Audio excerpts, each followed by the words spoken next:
And then when I was 6 years old, everything changed one day. And all the children who were 3 or older, and I was 6, and I had a sister that was 4 and a brother that was 3, we were separated from our parents, and we were put into one house where it was like a dormitory, and we no longer were raised by our parents. Oh, just the thought of that is traumatic. So, do you remember that day? Do you remember being separated Very, from? very, very, Oh. whatever.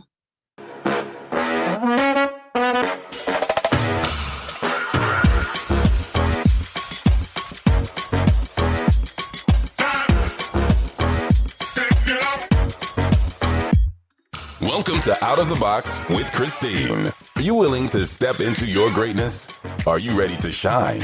Well, get ready, Truth Seeker. You're in for an amazing ride. And now, here's the host of the show, Christine Blosdale.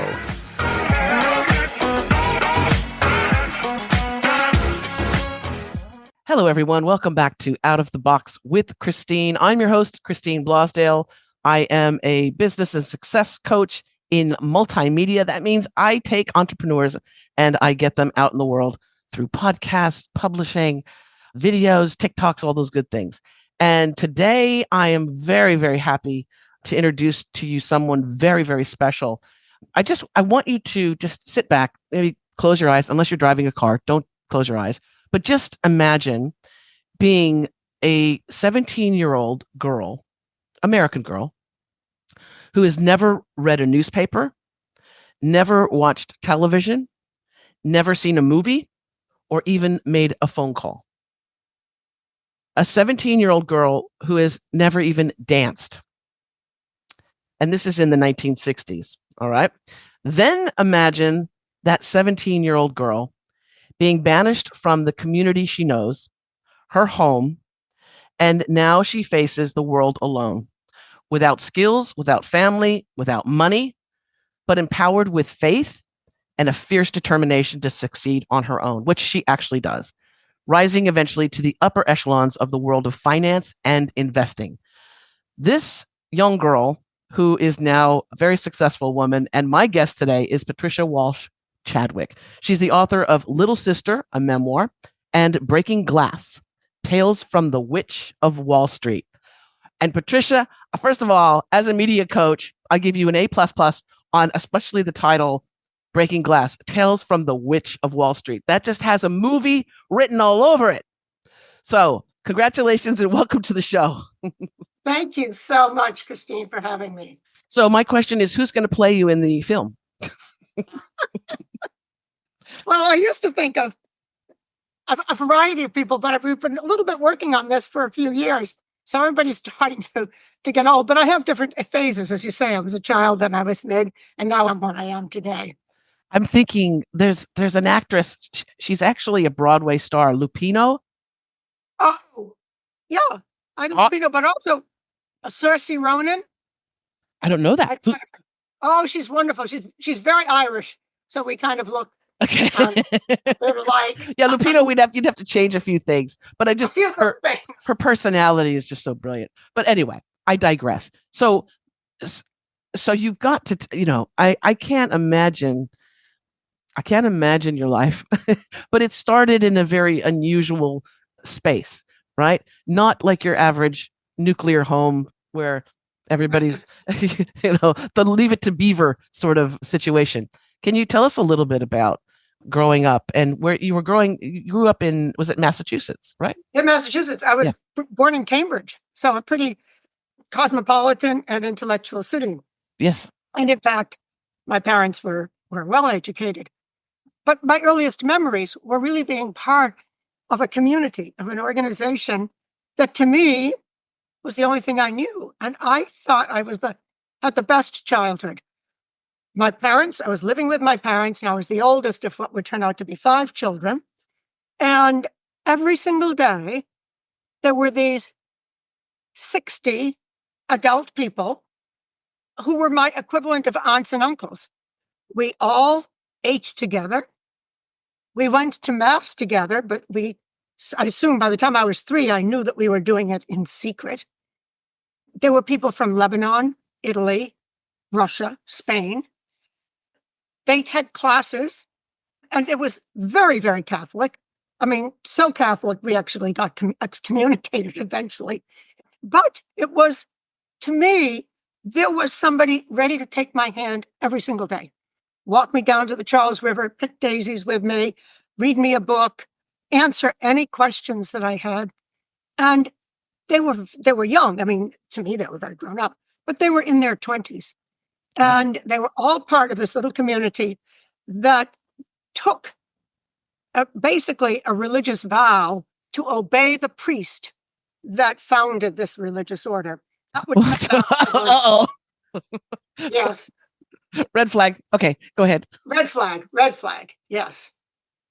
So, but it was a beautiful environment. And I remember my baby sister being born. I remembered all this, and we lived together as a family. We all dressed alike, and we lived behind this big red fence so that the evils of the outside world would not come in. And then when I was 6 years old, everything changed one day. And all the children who were 3 or older, and I was 6, and I had a sister that was 4 and a brother that was 3, we were separated from our parents, and we were put into one house where it was like a dormitory, and we no longer were raised by our parents. Just the thought of that is traumatic. So, do you remember that day? Do you remember being separated from? Very well. Very well, because the apartment that my family had, we were in a 3-family house, and we were on the top floor. And the Maloufs, he was a professor of philosophy from Lebanon. He and his 5 children lived on the second floor, and Charlie Awaskio and his wife and his 4 children, he was a professor of physics, lived on the first floor. And all of a sudden that day, my parents were moved out. The Maloufs, the Awaskios were moved out, and the top 2 floors were for the girls, and the bottom floor was for the boys. So the apartment that was my home, I came in that night, and it was just beds. And everything that was part of my family was gone. I can't even imagine how you dealt with that at being you were 6? Yes, but in a crazy way, I had a younger sister, 4. And I worried about her because I was a pretty bold and energetic girl. I was always in trouble, but only silly child trouble. And I worried about her because I could see she was scared. So in a certain way, almost instantaneously, I adopted a new role, which was to watch out for her. Almost as mother. Yes. At 6. At 6. Jeez. And she would, over the next few years, she would go through these periods where she wouldn't eat at all, for which she was punished. And so they would bring her breakfast back for lunch. How can you eat that? And then they would bring it back for dinner. And so sometimes when I was nervous for her, I would just grab her bowl of food and eat it. So the bowl would be empty. Right. Wow. So you're there, and at 6, I mean, from the introduction here, I was talking about at around the age of 17, you were excommunicated from that community. Right. So from 6 to 17, what was your life like? Again, it was the same community. And for 3 years, we continued to live in Cambridge. And then we moved out to about 30 miles west of Boston to a wonderful little town called Harvard. And we lived in a hamlet called Still River. And in one way, it was fantastic because suddenly we had, 20 acres of land, and we started farming, and we had chickens and cows and horses and all that kind of thing. But simultaneously, we started to live a completely monastic life. So there was silence all day long. Oh. You could not even say hello to your parents. And so I was torn. I loved, and there's a certain point when you are forced into a particular regimen, you learn to live with it. And my father, whom I will thank in my entire life, he broke the rules. And he would find me on my birthday. For instance, we didn't celebrate birthdays.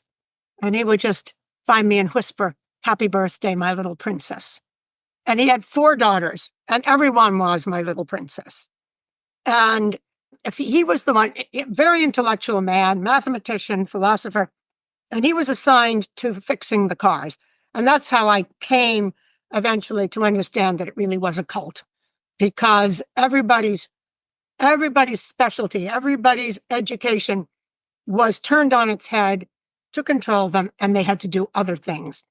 But what I loved about my father fixing the cars was that he did it outside. And so I went about half a dozen times a day. I would go from one house to the other, and there I would see him. And he would be under the hood of the car, and he would just wiggle his little finger at me like that. And that was his way of saying hello. And I will tell you, that was the glue that just held me together till, every 3 or 4 months, we were allowed to have 45 minutes with our parents. And was that 45 minutes, was that monitored? Yes, of course it was monitored. Oh my gosh. Were you able to speak then or no? Oh, yes, we could speak during that time, but all you ever would tell them was the good things that happened. Right. Nothing about the meetings, nothing about anything because I didn't want them to be unhappy. And 2, I thought, this is our only time together to be happy with them. Yeah.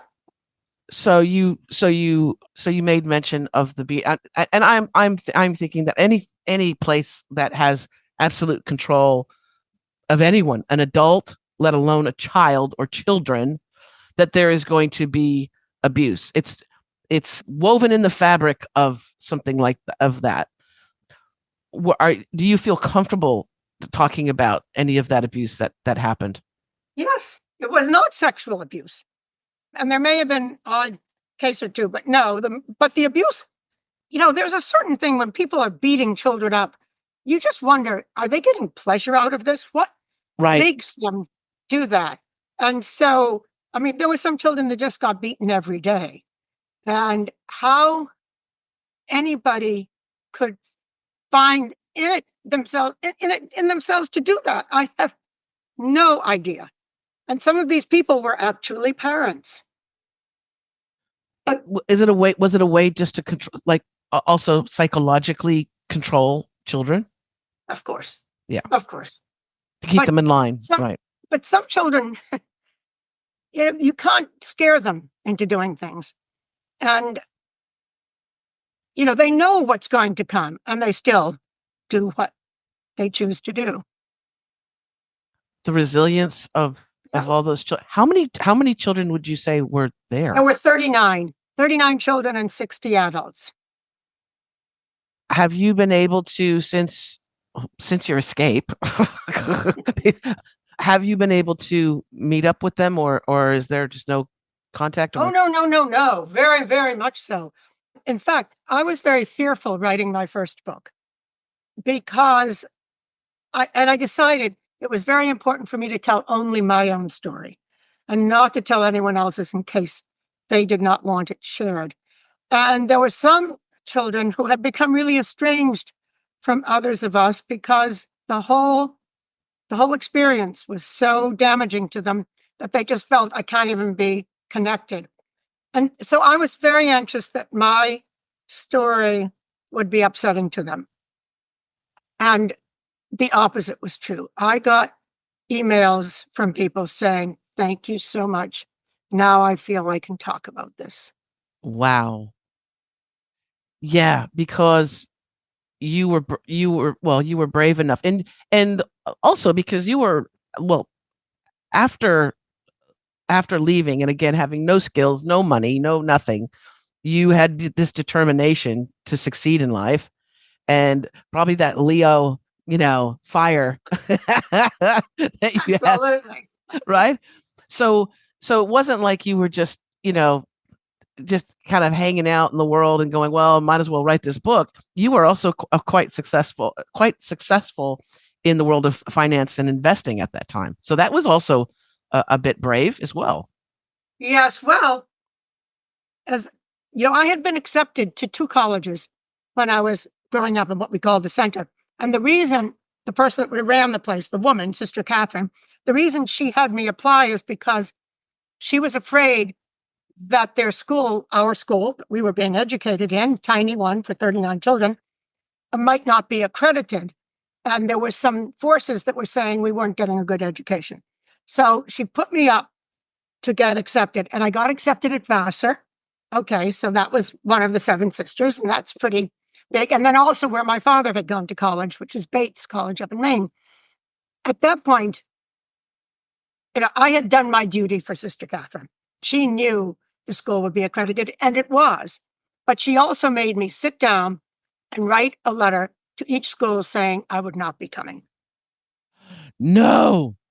Because she basically told me that if I went to either of the schools, and of course, who was going to pay for it? I didn't even have a penny to my name, that I would lose my soul. So therefore, when she kicked me out, she allowed as how she would pay for a secretarial program so that I could then get a job. As a secretary. And the first job I got was as a receptionist, but it happened to be for a brokerage firm. And I quickly made myself valuable and available and, stepped up to the plate and started getting really, really interested. And by the time I was 21, I had taken the stock exchange exam and become a broker. Yeah, girl. Yeah. So she basically used you. Totally. To get the accreditation and then was like, and then just snatched that away. Oh my God, there is a place in hell for this woman. Oh, I just can't imagine. But again, you were, knocked down and you're like, okay, I'll take that secretarial job and I'll take it to a different level. Right. So that began your career in the world of. It did. And my brokerage. second book, Breaking Glass, Tales of the Witch of Wall Street, is dedicated to my mentors. And for me, that is really important. And it's a very big part of my life now. But interestingly, as you might imagine, in the world of Wall Street, there were not very many women. I mean, I started out in the late 60s. So all my mentors were men. And they were wonderful, wonderful people. But when I was at the end of the book, kind of giving special credit to each of them, I thought, gosh, I thought back to my childhood, and certainly Sister Catherine was no mentor to me ever. She had ended up being a role model, I think, because she was so powerful. And, I don't seem to have been frightened by anything that was challenging. And I thought, well, the only person I ever had in my life was this woman who nobody ever said no to. But there was one person within the organization, and she was the principal of our tiny little school. And she herself had gone to Radcliffe, and her father had been a principal, and her name was Sister Anne Mary. And she could teach first grade, and she could teach 12th grade. And she could teach, trigonometry, and she could teach Latin, and she could teach spelling. And she was aware that I was leaving. They kept it a deep, dark secret from almost everybody. My parents were aware because Sister Catherine informed them that was what was going to happen, didn't ask them. But then Sister Anne Mary, when I was a senior in high school, she would call me into one of the little, we call them tutoring rooms in our little school, and she would just sit down and talk to me. Sister Catherine was basically saying I was going to hell, and when I left, she basically said that I was destroying the vocations of the men. Okay, so I had a few crushes when I was a teenager, but I mean, I knew it was so naive as to what a crush was even all about and why it happened. I knew nothing. Teenage She hormones. didn't even let us take biology. But Sister Anne Mary was so wonderful. She'd sit down and she'd say, darling, you are going to do very, very well. And she said, and it's because you're hardworking, you love to solve problems, and you have common sense.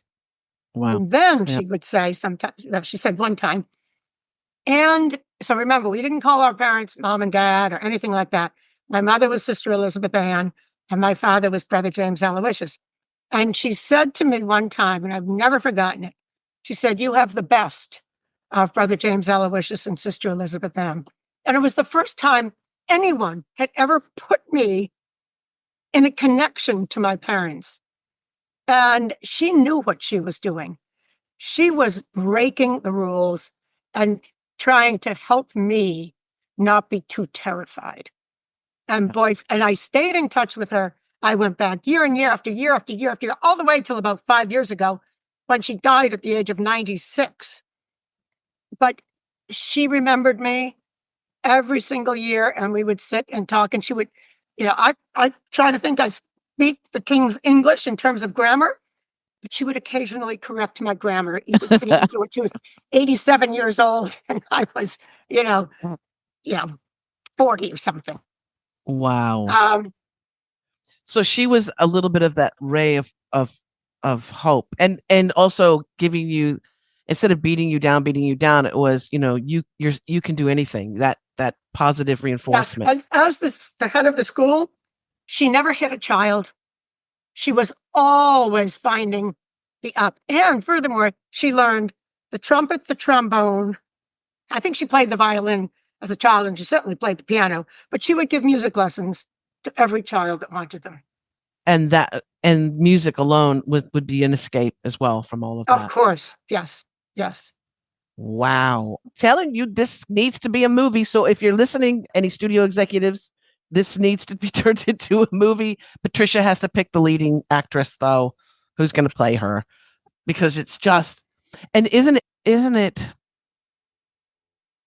amazing, the trajectory, so where you are now. So your career, it reads like, it's something that is amazing for anybody, even with all support, right? With money and backing, financial backing and all of that. It would be a huge success for somebody like yourself. But without all of that, how did you manage? Like, were you just kept working at the brokerage? It was the brokerage firm. You kept working there, and then firm. Yeah. But then I started going to college at night because I knew so quickly I needed intellectual stimulation. And my school years through high school, I loved it. I loved history. I loved math. I loved every single thing to learn. Remember, as you say, I never went to a movie. I never went to a supermarket. I never, ate out. So to me, the only thing I could learn about the world was in books and through learning, teaching. And I did Latin and Greek and, all kinds of things that were very intellectually stimulating. But once I got out into the world, I had an opportunity to then really explore. And it didn't take me long to really love the world. And I was there in the late 60s when, there were a lot of violence and demonstrations on the Vietnam War and all of that kind of disruption. But for me, it was eye-opening. And I reveled living in Harvard Square while all of that was going on. But I also was dying to see the whole world because my childhood was all about, the stories of the saints were what we were told. Well, they came from the rolling hills of Tuscany and, where the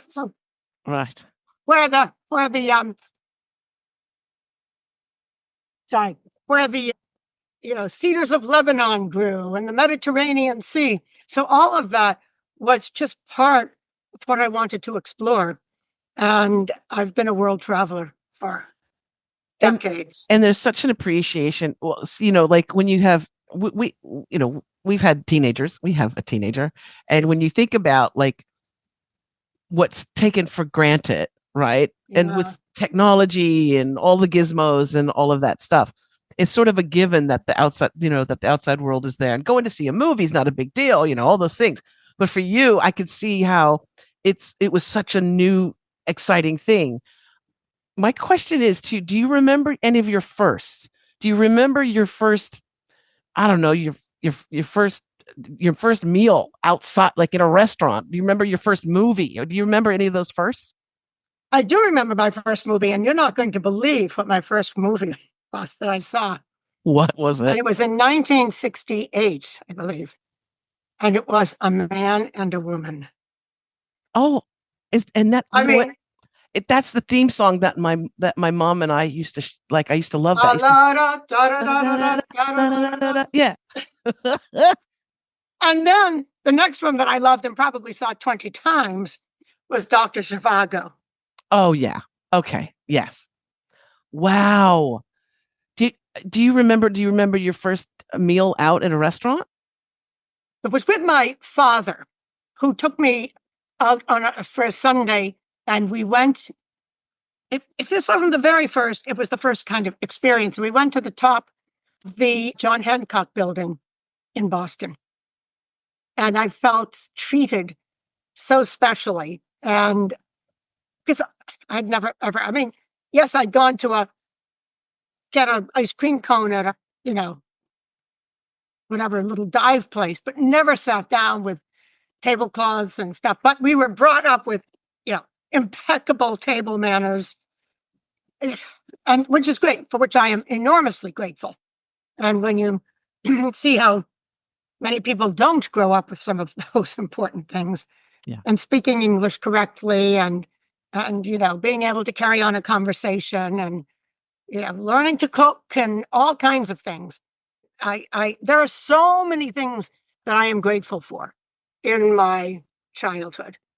That's what I think probably also one of the reasons, because you're amazing, but one of the reasons that I felt compelled to have you on the show too was that it wasn't all about this was so horrible and my life sucked and blah blah blah blah blah blah, but it was this level of gratefulness, and even through everything that you experienced, there was this level of gratefulness. And I understand my own issues with my own things that happened when I was a kid. When it's happening, you're like, oh shit, what's going on? Who are you people? But then as you get older, you're like, you know what? Those experiences made me resilient, or those experiences made me an empath. So I'm able to feel others' pain and suffering and all those things. So that's what I really was just moved by, was that feeling of gratefulness from what you experienced. So yes, I am enormously grateful. And I think sometimes you're hardwired for certain things. I'm always able to find the good and find, the glass can be 3/4 empty and I think it's full. And if it's not full, I'm going to get it to full. Yes. And I think I don't know if it's a grace. I do think of grace a lot. And I think grace is one of those things that we're given. And, I think I have the grace of humor and joy and gratitude and generosity. And I feel that those are such gifts. And I immensely grateful that I was born with them. Well, I'm grateful. I'm grateful you're here. I'm grateful that you were born. I'm grateful that you're on the show. And I'm also grateful because also you believe in giving back as well. And can you talk about some of that? Here it is. My mouse fell on the floor. That's all right. But about giving back, and I mean, I would want to see you speaking to, I would want to see you speaking to young people, getting out the word as much as possible about that resiliency. But what are you doing right now a bit more about giving back to the community? Yes, I do several things. Well, about 8 years ago, I started a healthcare company here in Connecticut for the LGBTQ community. And today we are just hiring our 50th employee, 50 people. We have 2 offices. We have over 4,000 patients, and half our patients are transgender.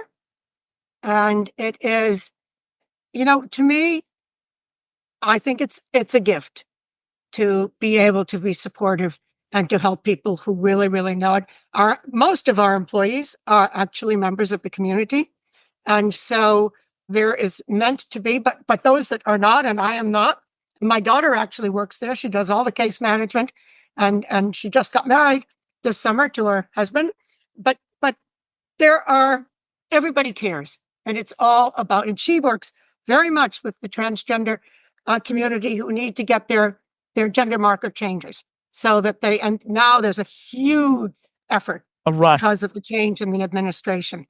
And we just want to make sure that they can get those things done before too much time passes. So that to me is one very important part of my life. Another is mentoring.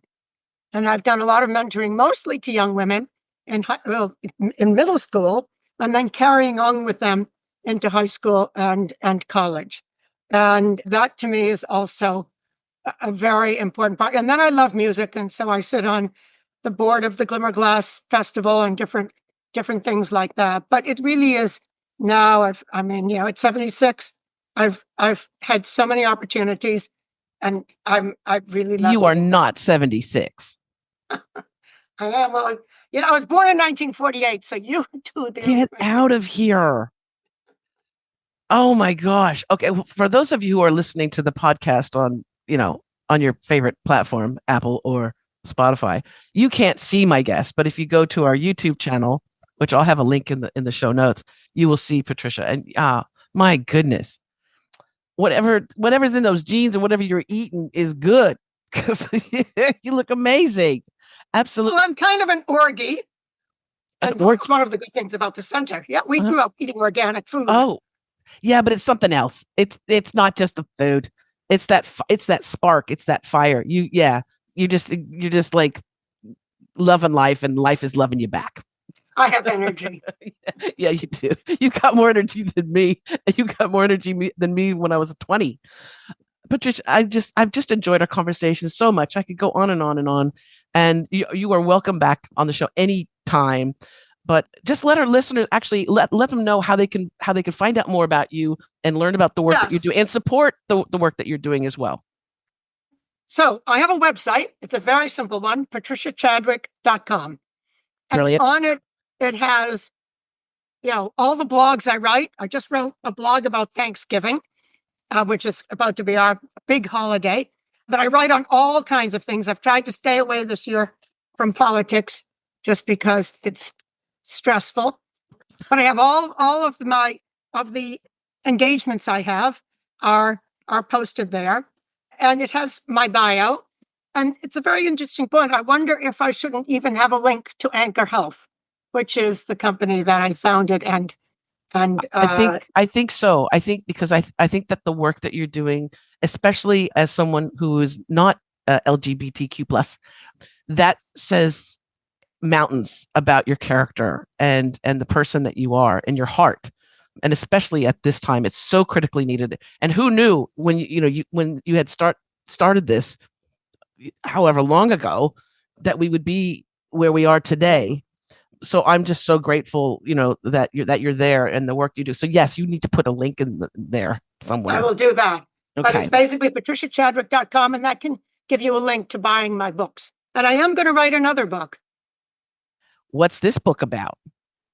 Can you tell us? I have to work on selling this one, which I'm doing. Thank you. But it's going to be called Conversions. And the subtitle, I think, will be Aching to Disbelieve. And it's all those things that I was taught or were force-fed, and how over the decades, as they rolled out, I came to learn and understand that something was really different from what I was taught. I like that. It's very applicable in today's world as well. Isn't it? Yeah, absolutely. It's been an absolute pleasure, Patricia. Again, come back on the show anytime, and we'll make sure that I will be in touch with you. And thank you so much for having me. Absolutely. Gosh, I feel so happy now.